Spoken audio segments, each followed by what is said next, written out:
Episode की शुरुआत में नैन से लड़ाई करके जू वापस घर आता है, जो कि खाया नहीं होता है। जहाँ देखता है कि जिया खाना बना रही है तो कहता है मेरे लिए भी खाना बना दो। कहती है अरे तुम्हारा तो फियांसे के साथ डेट था तो क्या हुआ, भूखे आ गए। कहता है तुम्हें इंटरफेयर करने की ज़रूरत नहीं है, जितना कहा जाए उतना करो। तो कहती है तुम खुद क्यों नहीं बना लेती हो, अगर तुम ये काम करोगे तो शायद तुम्हारी डॉटर को अच्छा लगे। अब जो था जू रेडी शेडी हो जाता है कि हाँ बात तो सही है, क्योंकि कुछ टाइम पहले उसने देखा होता है। तो कहता चलो पहले हम लोग शॉपिंग कर लेते हैं।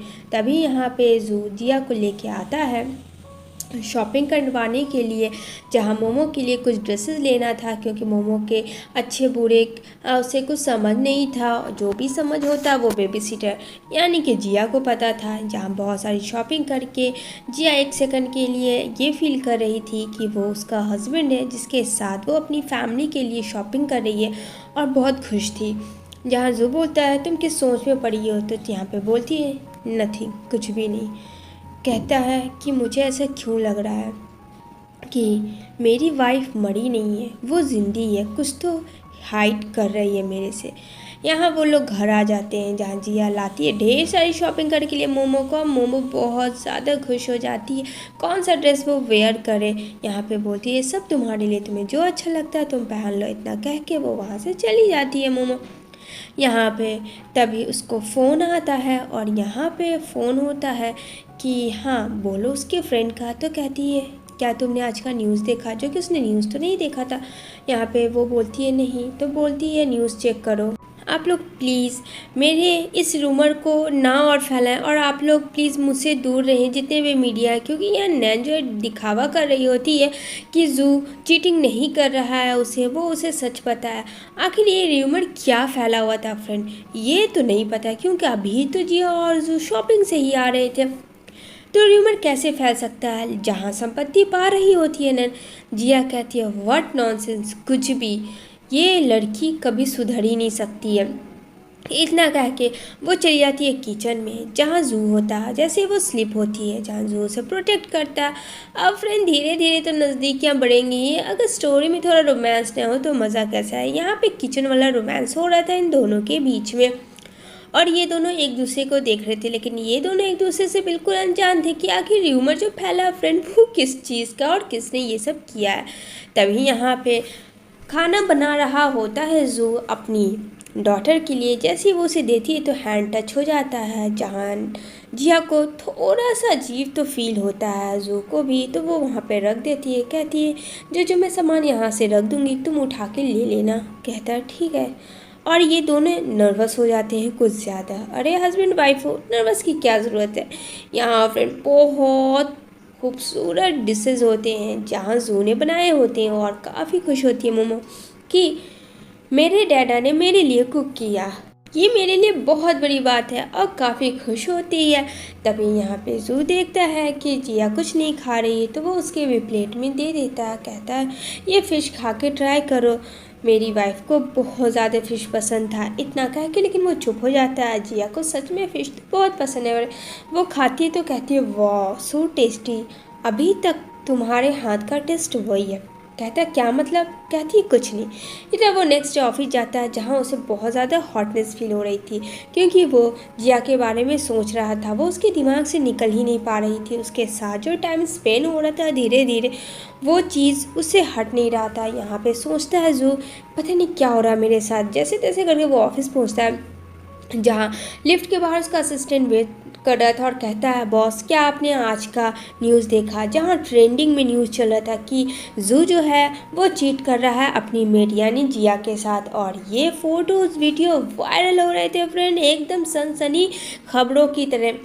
और ये किसने किया ये तो पता ही नहीं है। और इसी बारे में नैन जो है वो संपत्ति पाने के लिए कह रही थी कि जू से चीट नहीं कर रहा है। यहाँ ग्रांड माँ को पता चल जाता है जू के, और वो आती है और कहती है कि ये सब क्या तमाशा बना के रखा है, जब तुम्हारी फियांसे नैन है तो तुम इससे दूरियाँ और एक किसी मेड से नज़दीकियाँ बढ़ा रहे हो। क्या शोभा दे रहा है जू ग्रुप को, कंपनी के सीईओ को। जहाँ बोलता है ग्रैंड माँ ऐसा कुछ भी नहीं है, आपको गलतफहमी हुई है, वो सिर्फ एक मेरी मैड है बस, और ऐसा कुछ नहीं है, आप बेफिक्र रहिए और यहाँ से जाइए। तभी यहाँ पे बोलती है नैन मैंने सब शॉर्ट आउट कर दिया है जू। मतलब इतनी भोली बन के कि वो तो कभी गलती कर ही नहीं सकती है फ्रेंड, वो तो सबसे सीधी सादी लड़की है। जहाँ देखने को मिल जी की जो फ्रेंड है वो उससे मिलती है और वो बोलती है कि तुम मुझे यहाँ क्यों बुलाए। तो यहाँ पे कहता है कि मैं यहाँ ऑनलाइन पैसे कमाने वाला हूँ। तो वो हंसती है, उसकी वो फ्रेंड भी है और आंट भी उसके। वो कहता हाँ आंट, आप नहीं समझोगी, ऑनलाइन की दुनिया बहुत ख़राब होती है, बस इतना समझ लो। जहाँ वो अपनी मामा को कॉल करता है और बताता है मामा अब टेंशन मत लेना, आपका जी बिल्कुल यहाँ ब्रेव है और हैप्पी है, और जिस काम के लिए मैंने आपको भेजा है वहाँ आप वो काम करना और बहुत सारे पैसे को अर्न करना, और टेंशन मत लेना, मैं भी पैसे को बहुत जल्द अर्न करके आपको दूंगा। तो यहाँ पे जिया को समझ नहीं आता। तभी जिया के पास एक डॉक्टर का कॉल आता है जहाँ वो बता रहा होता है कि तुम्हें पैसे की सख्त ज़रूरत है इलाज के लिए, तो तुम यहाँ कब आओगी पैसे पेमेंट तुम्हें जमा करने के लिए। यहाँ पे वो बोलती है हाँ मैं बहुत जल्द आऊँगी, तुम टेंशन ना लो, बस सब कुछ सही कर देना। यहाँ पे वो बोलता है मैं कोशिश ज़रूर करूँगा। इधर देखने को मिलेगा जू बहुत बड़ा हैकर है, वो जी जान लगा देता है फ्रेंड उस फोटोज़ वीडियो को डिलीट करने के लिए। लेकिन फ्रेंड ये जो बच्चा है हमारा जी, जिसकी तबीयत ख़राब है, वो कम नहीं है। बेटा किसका है फ्रेंड? जू का है। वो सबसे बड़ा हाइकर है और वो बहुत ही फास्ट, अपने डैड से भी फास्ट चलाता है। और ये सब जो काम था इस नन्ही सी जान ने किया था ताकि ब्लैकमेल करके बहुत सारे पैसे अर्न हो जाए जू से, और वो पैसों अपनी मॉम को दे उसके इलाज के लिए। जहाँ बोलता है कि इसे तो मैं पकड़ के रहूँगा। जहाँ आईपी एड्रेस खोज रहा होता है जू कि अगर एक बार अगले बंदे का आईपी एड्रेस पता चल जाएगा तो उसे मैं ढूंढ लूँगा। लेकिन फ्रेंड ऐसा जी होने दे तब ना, वो बहुत करीब चला जाता है जू आईपी एड्रेस के। तो कहता है अच्छा तुम मेरा आईपी एड्रेस नोट कर रहे हो, वेट एंड वॉच, अब देखो मैं क्या करता हूँ। और फ्रेंड वो पूरा का पूरा जू का जो लैपटॉप होता है हैक कर देता है और आईपी एड्रेस तक वो पहुँच ही नहीं पाता, उससे पहले उसका सक्सेस डिनाइट कर देता है और कहता पुष्पा ने काम कर दिया। जहाँ जू फेल हो जाता है और ना तो उसका फ़ोटोज़ वीडियो डिलीट होता परमानेंटली इंटरनेट से कहीं से भी। जू बोलता है ये जो भी इंसान है बहुत ज़्यादा स्मार्ट गेम इसने मेरे साथ खेला, आईपी एड्रेस तक पहुंचने ही वाला था लेकिन इसने मुझे पहुंचने नहीं दिया। जहाँ जी को दिखाया जाता है कि ये तो मेरा फर्स्ट टर्म था और मैंने सक्सेस कर दिया।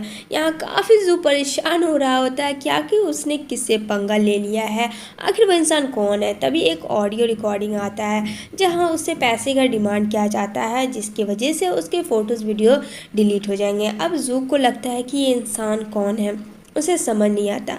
नेक्स्ट सीन में देखने को मिलेगा यहाँ नैन जो होती है अपने अपार्टमेंट में खूब इंजॉय करती है अपने फ्रेंड के साथ। जहाँ जिया आती है और सोचती है कि जिया ने ये फ्रेंड नैन के लिए वो अपार्टमेंट को बाय किया था जिससे कि उसकी सिस्टर यहाँ आराम से रह सके। उसे क्या पता था कि उसकी सिस्टर उसके हस्बैंड के साथ इस तरीके से करेगी और उसे रास्ते से हटा देगी। ये सब सोच रही थी तभी उसकी फ्रेंड आती है और कहती तुम अंदर नहीं जा सकते हो क्योंकि तुम्हें अंदर जाना अलाउ नहीं है। कहती अच्छा तुम्हें पता भी है घर किसके नाम है, और पीछे से जू सब देख रहा होता है। तभी वो बोलती है मेरे रास्ते से हट जाओ नहीं तो बहुत बुरा होगा। तभी नैन ये सब देख लेती है कि जू तो उसके पीछे है। नैन कहती है अरे नहीं इसका वो मतलब नहीं था, आई एम सॉरी। आगे क्या होगा ये जानेंगे नेक्स्ट।